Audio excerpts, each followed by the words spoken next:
Today's video is coming from just outside Sao Paulo, Brazil, at a turf conference.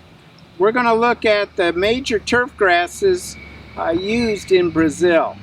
Now, as much as I wish I was in Brazil doing this video, the video is being done by Dr. Alejandro Acuno, who's a colleague of mine at the University of Chile and also a former student in our program where she received her doctorate here at Ohio State University.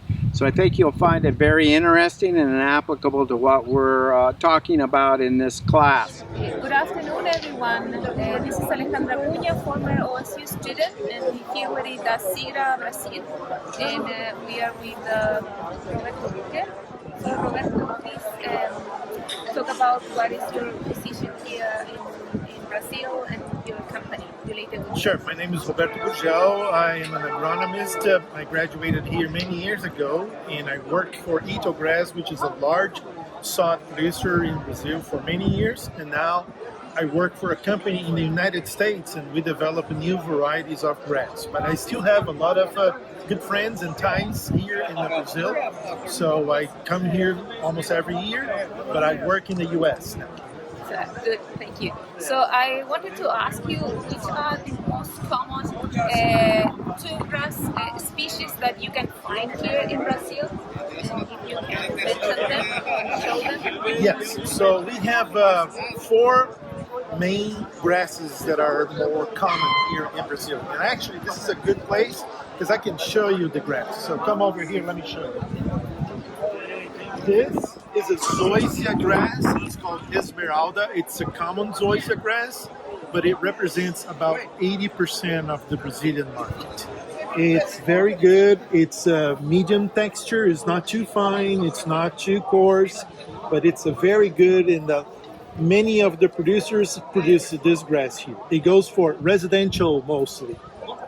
After the zoysia grass, we have another example over there in the corner. It's called San Carlos. This is an Axonopus compressus grass. It has a broader leaf. It's not as fine as this Esmeralda, the zoysia grass, and it's very good for shade. It cannot tolerate traffic much, so you cannot have it on the sports fields, but you can have it in shade, and it takes the cold weather very well too.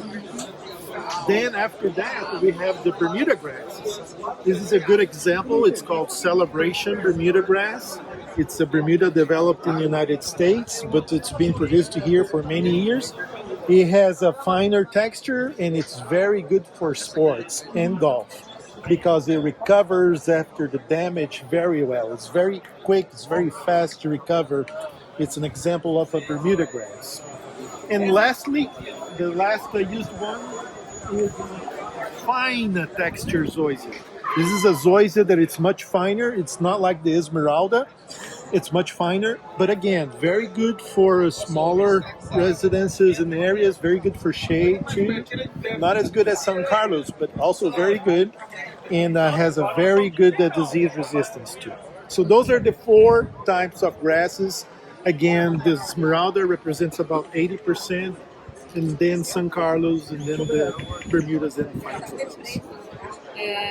So this is it. I will thank you for your time and for the information. Thank you.